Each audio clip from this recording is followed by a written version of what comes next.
sorcellerie travaille à maintenir les gens dans les profondeurs. Frères, sœurs bien-aimés, il n'y a que Dieu qui peut reconstruire convenablement ta vie. Je te prêcherai la prospérité. Je te dirai que Dieu te bénira. Je te dirai que Dieu fera des grandes choses. Mais je m'arrêterai aussi comme aujourd'hui. Je te dirai, donne ta vie à Jésus, sinon tu iras en enfer.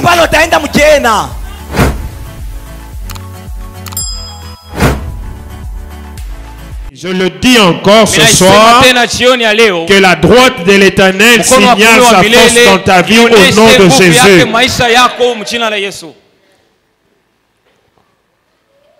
J'écrase mes ennemis et je monte. Bonsoir à tous ceux qui nous suivent sur Internet. Frère, tu es là, hein? Je suis là, mon retour n'est pas bon. Mon retour n'est pas bon, aidez-moi. Je n'ai que 15 minutes seulement. Alors, je disais bonsoir à ceux qui nous suivent. Si tu vas nous suivre la journée, bonjour. J'écrase mes ennemis et je monte. Hier, nous avons donné 2 pensées derrière cette phrase. La première, c'est la présence des ennemis. La deuxième, c'est la condition à remplir pour monter qui est d'écraser nos ennemis. Mais j'ai insisté sur une chose. Sache que tu as un ennemi quelque part. Ne dis pas je n'ai pas de problème avec quelqu'un. Je ne suis pas mauvais. Je ne suis pas mauvaise. Je n'ai pas des ennemis. C'est une façon, une mauvaise façon de voir les choses. La prudence, c'est de savoir que partout où je suis, même si je ne fais que le bien comme Jésus, j'ai des ennemis. Et si je le sais, alors je prendrai toutes les précautions qu'il faut pour que ces ennemis-là ne m'engloutissent pas. Et la Bible a dit dans le psaume 110, domine au milieu de tes ennemis. C'est un ordre, c'est une injonction, c'est un impératif. Quel que soit le nombre de mes ennemis, l'appel de Dieu sur moi et que je puisse dominer au milieu de mes ennemis. Alors je le dis encore à quelqu'un ce soir, domine au milieu de tes ennemis. Quelqu'un est d'accord, il dit Amen. Amen. Mais je ne peux pas dominer si je ne les écrase pas. Alors aujourd'hui, dans 15 minutes rapidement, parce que je voudrais qu'on prie suffisamment, je vais donner les modes opératoires de nos ennemis.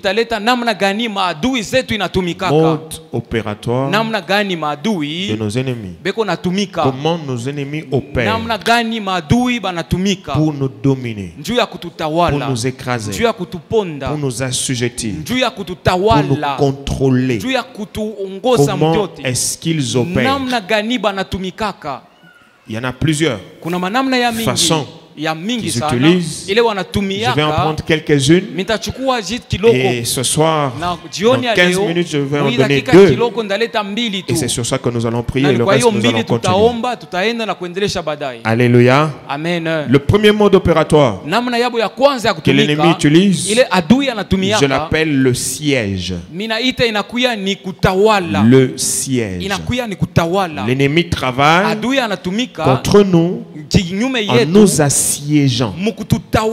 J'appelle ça le siège. Un siège, par définition, est une opération militaire qui consiste à encercler un lieu dans le but de le conquérir. Une opération militaire qui consiste à encercler un lieu dans le but de le conquérir. Ce qu'on appelle siège. Donc quand l'ennemi décide d'assiéger, quand l'ennemi décide d'utiliser comme mode opératoire le siège, l'ennemi vient encercler le lieu afin de le conquérir. Et nos ennemis travaillent de cette manière en nous imposant des sièges, en nous encerclant pour nous conquérir, pour nous dominer, pour nous détruire.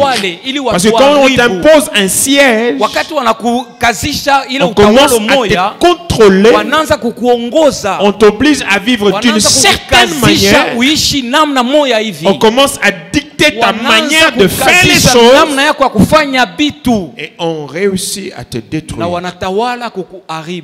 2 Rois chapitre 6, un exemple que nous aimons, que nous connaissons, d'un siège. 2 Rois chapitre 6. Je voudrais te donner ces éléments et nous prions. Et chacun peut découvrir ce qui se passe dans sa vie.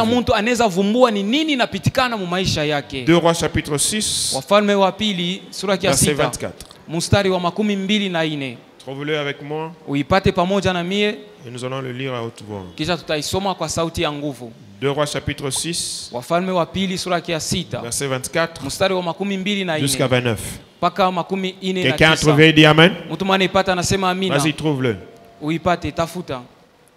2 Rois 6, 24 à 28. Allons-y. 1, 2, 3. Après cela, on ne lisez pas la Bible, vous voyez. 1, 2, 3.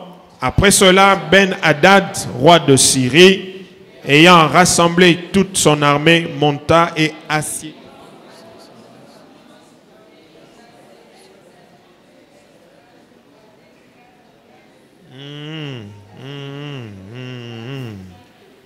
Est-ce qu'on peut recommencer le verset 2, le verset 25? 1, 2, 3. Il eut une grande famine dans Samarie et ils la serrèrent tellement qu'une tête d'âne valait 80 cycles d'argent et le quart d'un câble de fiente de pigeon 5 cycles d'argent. Et comme le roi passait sur la muraille, une femme lui cria. Il répondit, si l'Éternel ne te sauve pas, avec quoi te sauverai-je? Avec le produit de l'air ou du pressoir?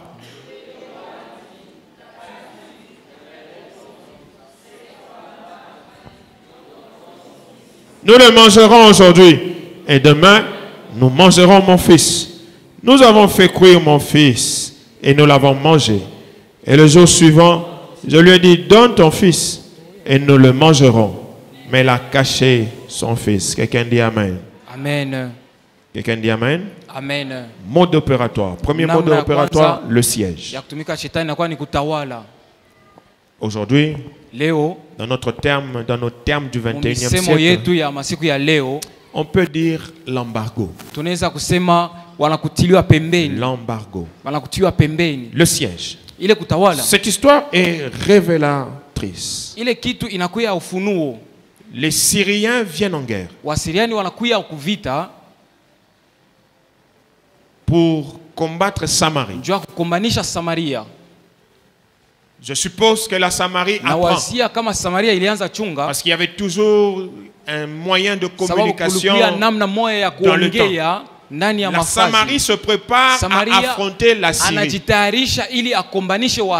Mais quand la Syrie arrive sur place, au lieu d'attaquer, au lieu de faire un combat corps à corps, la Syrie s'installe. La Syrie fait un siège.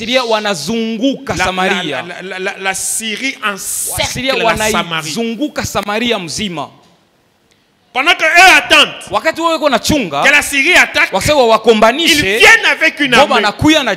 Mais quand ils arrivent, ils installent un camp autour de la Samarie. Ils n'attaquent pas. Ils ne disent rien. Mais ils sont là. Ils encerclent la Samarie de telle sorte que personne ne peut entrer, personne ne peut sortir. Ils encerclent la Samarie, ils bloquent les entrées, ils bloquent aussi les sorties. Avant que je n'aille loin, je voudrais dire ceci à quelqu'un. Une vie normale est faite d'entrée et de sortie.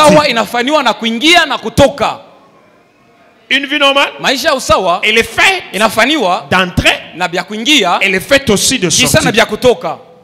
Une vie normale ne peut pas être faite que d'entrer seulement. Ou ne peut pas être faite que de sortir seulement. Non, une vie normale est faite d'entrer, elle est faite aussi de sortir. Mais quand ils arrivent, ils s'installent, ils bloquent les entrées. Ils bloquent les entrées. Personne n'entre, personne ne sort. C'est ce qu'on appelle siège. Ce mode opératoire peut prendre beaucoup de temps, mais avec des bons résultats. Ils n'attaquent pas. Ils sont assis. Vous êtes encerclés. Il n'y a pas d'entrée. Il n'y a pas de sortie. Et à l'intérieur, au début, ça peut sembler simple. Quand la Syrie arrive, la Samarie s'était déjà préparée pour faire la guerre. Ils avaient déjà des provisions. Ils avaient toutes choses. Mais puisque eux ont décidé de faire un siège, chaque jour qui passait, était en train d'épuiser la provision à Samarie. Chaque jour qui passait était en train de rendre la Samarie faible et vulnérable. La Bible ne dit pas combien de temps ça fait. Mais plus ils étaient là, plus la famine s'installait à Samarie. Au point où les gens ont commencé à manger les excréments des pigeons. C'est qu'ils ne pouvaient pas manger. Ils ont commencé à acheter ça. Ils ont commencé à manger ça. Parce que la famine s'installait à cause du fait qu'il n'y avait pas d'entrée, il n'y avait pas de sortie. Toute la provision était finie. Quelqu'un dit amen? Amen. Toute la provision était finie parce qu'il n'y avait pas d'entrée, parce qu'il n'y avait pas de sortie. Et pire encore, les femmes ont décidé de manger les enfants parce qu'il n'y avait plus d'autre solution. Pas d'entrée, pas de sortie, et on est obligé de manger, de tuer un enfant et de cuire. Pourquoi? Le siège. Ce mode opératoire, j'insiste, ça peut prendre beaucoup de temps. Tu as l'impression que tout va bien. Au début, tu as l'impression que tout marche. Mais au fur et à mesure, tu te retrouves en train de mourir à petit feu. Au fur et à mesure, tu te retrouves en train de t'appauvrir. Au fur et à mesure, tu te retrouves en train de manquer. Au fur et à mesure, tu te retrouves dans une pauvreté. On ne t'a pas attaqué. On a juste établi un siège. Alléluia. Amen. Alléluia. Amen. Et le diable travaille, la sorcellerie travaille dans ce mode opératoire pour isoler les gens. On t'isole du monde. Tu es dans le monde mais tu n'es pas dans le monde. On t'isole du monde. On travaille à ce que quand les gens te voient, ils ne te voient pas. La sorcellerie travaille pour te garder au milieu des gens, mais sans que les gens ne s'intéressent à toi. En fait, elle t'assiège de telle sorte qu'il n'y ait pas d'entrée et puis il n'y ait pas de sortie. Ça veut dire que tu ne peux rien recevoir et puis toi tu ne peux rien donner. Or, la vie est faite d'un équilibre. Et l'équilibre que Dieu a établi, je le vois dans le corps humain. Un corps qui ne fait que dépenser, qui ne fait que donner, c'est un corps qui finit par mourir. Si le corps ne reçoit rien et ne fait que dépenser, petit à petit le corps maigrit et puis un jour le corps tombe et meurt. Parce qu'il ne fait que sortir sans avoir. Et le diable travaille dans la vie des hommes et des femmes à les assiéger, à les placer au milieu des gens et à faire en sorte que les uns ne les voient pas, ne les aident pas, ne les soutiennent pas. Ça s'appelle siège. Inakuya ile kufungiwa. Tu es au milieu de gens. Unakuwa mkati ya watu. Mais personne ne te regarde. Lakini hakuna mtu anakuangalia. Tu es au milieu de gens. Uko mkati ya watu. Personne ne s'intéresse à ta vie. Hakuna mtu anafadikia maisha yako. Tu es au milieu de gens. Uko mkati ya watu. Tu es dans une famille. Unakuya mjamaa moja. On aide tout le monde. Banasaidia kama bantu bote. Wewe abakusaidia yake. On soutient tout le monde. Banasaidia kama mtu wewe auta unaka msaada. Tu es dans un travail. Unakuya mkazi moja. Tout le monde peut avoir une promotion. Kila mtu anaweza kupanda cheo. Tu ne peux lakini wewe hauwezi hata kutenga kiloko. Ça s'appelle siège. Ile inaitwa kuzunguka na kufungwa. Unazunguka na kufunga. Hakuna kuingia, pas de sortie. Kisha hakuna kutoka. Tu es dans une famille. Unakuya mjamaa moja. Tout le monde peut donner. Bantu wote wanaweza kuleta. Mais toi, tu ne peux pas donner. Hauwezi kuleta. Toi, quand il y a des problèmes, kama ku mambo, toi, tu ne peux rien faire. Hauwezi kufanya kitu hata kimoja. Ça s'appelle siège. Ndugu inakuya ni kutawaliwa. Une vie normale donne. Maisha mzuri inaleta. J'ai dit une vie normale. Maisha ya usawa. C'est une vie qui donne. Maisha inaleta. Que Dieu te donne une vie normale au nom de Jésus. Maisha ya usawa mjina la Yesu. Toi tu peux pas être là. Wewe huwezi kuja hapo tu. Auletaka ataka loko. Quand il y a des problèmes, kama kuku mambo, toi tu expliques toujours. Wewe ni kuleta paka unaona ndio vile ces jours ici c'est difficile. Pourquoi toi tu ya nini kunguvu? Kwako c'est toujours difficile. Non. Il y a quelque chose qui ne va pas. Kuna kitu moja il y a un siège qu'on t'a imposé pour que ta vie soit incapable de sortir, de donner. Uwezo ya kutosha kupeleka.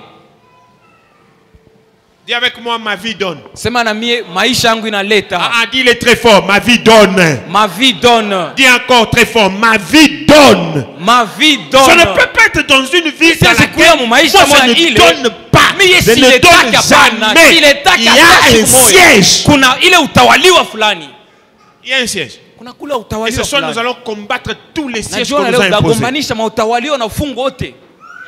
Ce soir, nous allons détruire, nous allons renverser tous les sièges qu'on nous a imposés. Regarde bien ta vie. Qu'est-ce qui se passe dans ta vie? Qu'est-ce qui entre et qu'est-ce qui sort? Qu'est-ce qui entre et qu'est-ce qui sort? Ils ont réussi à garder Samarie enfermée. Ils ont consommé tout ce qu'ils avaient. Mais personne n'entrait et personne ne sortait. La famine s'est abattue dessus.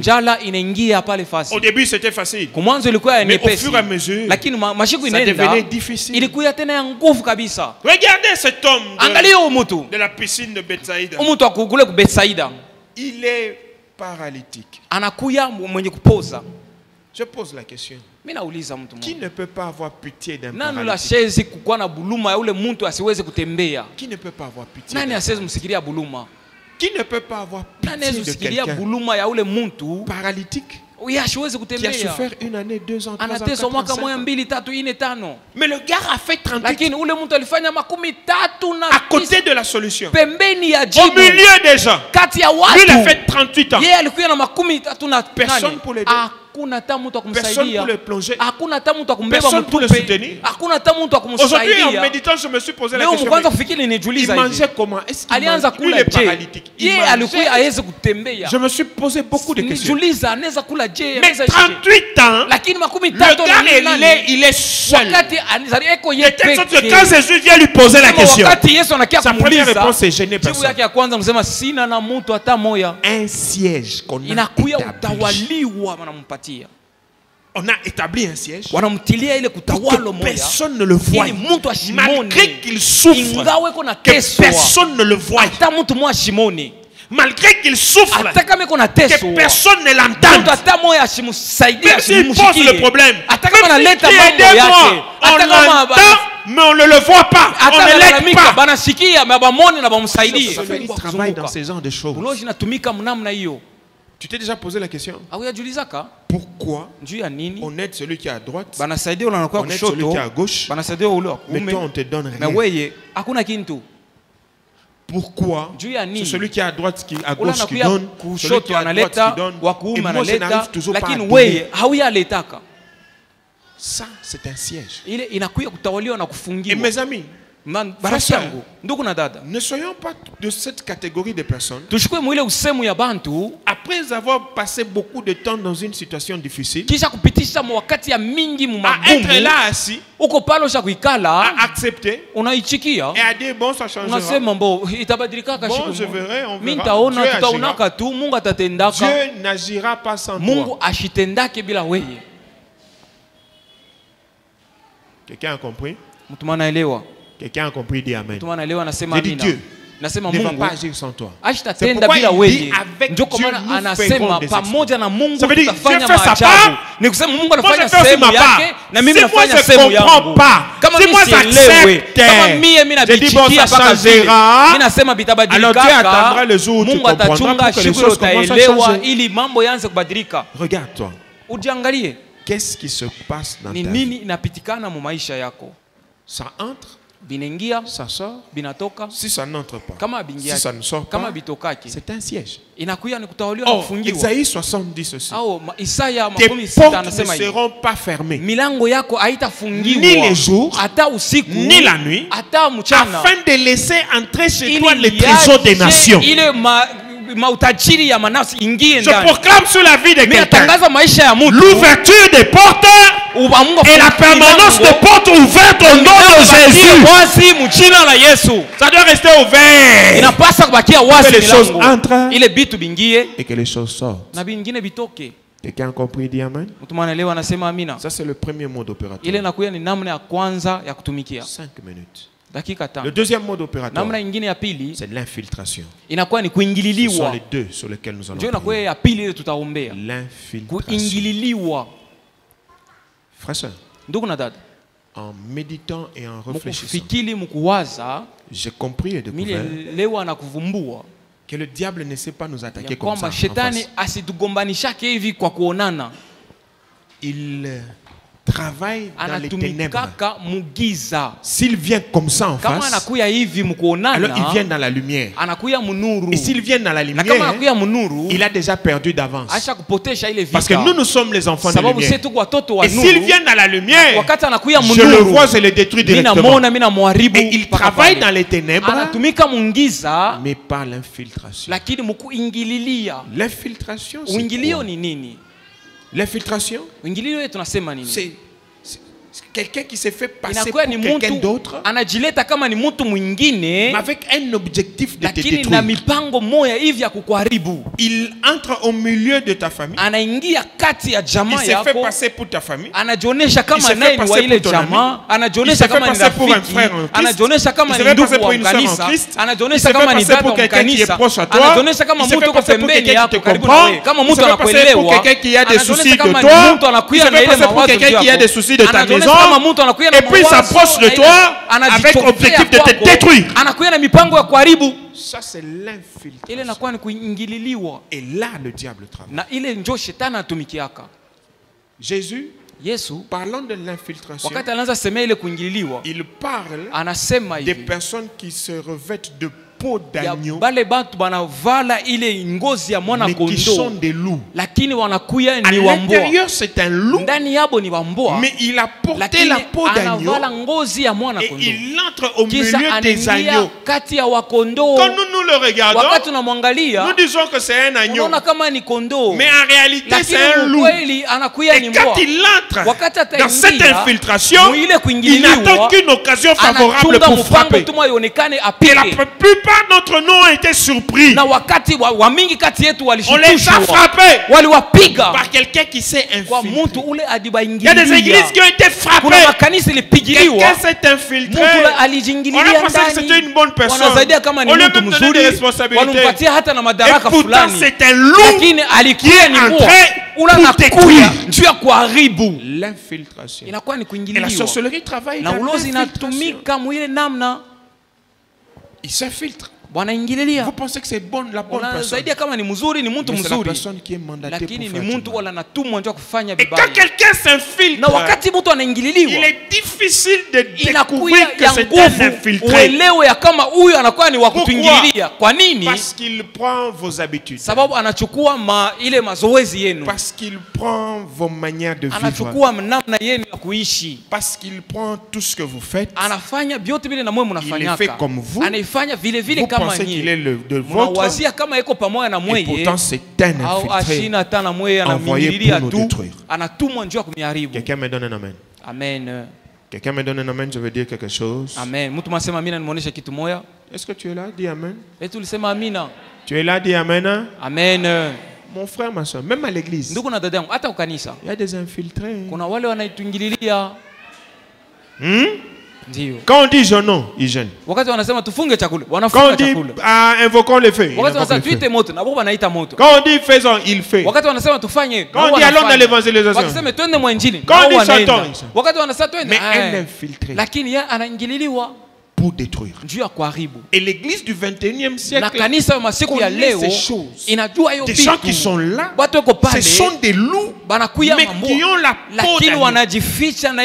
Et l'ennemi travaille comme ça. Il approche de toi des gens qui deviennent très proches de toi, qui deviennent très sensibles. Quand tu as un problème, ils sont sensibles. Quand quelque chose se passe dans ta vie, ils sont sensibles. En réalité, ce sont des loups, des infiltrés pour nous détruire. Et quand un infiltré attaque, il attaque toujours par surprise. Toujours par surprise. Un infiltré, quand il attaque, ses coups sont toujours surprenants parce que nous ne nous attendions pas à ces coups-là. Et ces coups sont toujours fatals. C'est pourquoi nous, en tant qu'enfants de Dieu, si nous sommes avertis, si nous savons qu'il y a des infiltrés, nous prenons le temps de prier même si nous ne les connaissons pas. Quelqu'un a compris? Quelqu'un a compris? Même si tu ne les connais pas, prie, détruis l'œuvre des infiltrés, éloigne de toi dans la prière de tous les infiltrés. Et c'est ça que nous allons faire ce soir. Nous allons combattre toute infiltration dans nos vies, toute infiltration dans nos maisons, toute infiltration dans nos affaires, toute infiltration dans notre entourage. Nous allons écraser et détruire cela au nom de Jésus. Et quand quelqu'un est infiltré pour te surveiller, pour te détruire, chaque fois que tu veux monter, il t'empêche de monter. Tu te confies en lui. Tu lui dis tout. Il te donne des conseils. Il te donne des faux conseils. Il travaille dans le noir pour te bloquer. Si tu veux monter, écrase tes ennemis. Tant que tu ne les as pas écrasés, tu ne montes pas. Et ces deux modes opératoires nous concernent tous ce soir. Quelqu'un dit amen. Amen. Alors tiens-toi debout. Nous avons 15 minutes. Nous allons prier. 15 minutes. Nous voulons prier. La première prière que nous faisons, nous allons détruire et renverser tout ce qui a comme siège sur nos vies. Tout ce qui a comme siège, tout ce qui a comme embargo. Frère, dans l'embargo, c'est la grande puissance qui impose l'embargo à une petite puissance. Et quand on t'a imposé un embargo, on dit même à tes voisins que personne ne doit t'aider. Si quelqu'un ose t'aider, on lui colle aussi un embargo. Tu peux être voisin à quelqu'un, tu souffres, hein? Mais comme toi tu es sous embargo, lui ne bouge pas. Parce qu'il sait que s'il t'aide, ça va lui tomber dessus. Et c'est la vie dans laquelle plusieurs sont. À côté de ceux qui ont, mais personne ne le regarde. Pourquoi? Il est sous embargo. Que ce soit l'embargo sur ta vie tombe au nom de Jésus. Alors pour cela, je veux que tu pries. Tu t'attaques à tout siège. Tu t'attaques à tout embargo qu'on a établi sur ta vie. Quel que soit le temps que ça fait, tu détruis cet embargo. Tu proclames la fin de l'embargo au nom de Jésus. Allons-y, tape les mains. Prions dans le nom de Jésus de Nazareth.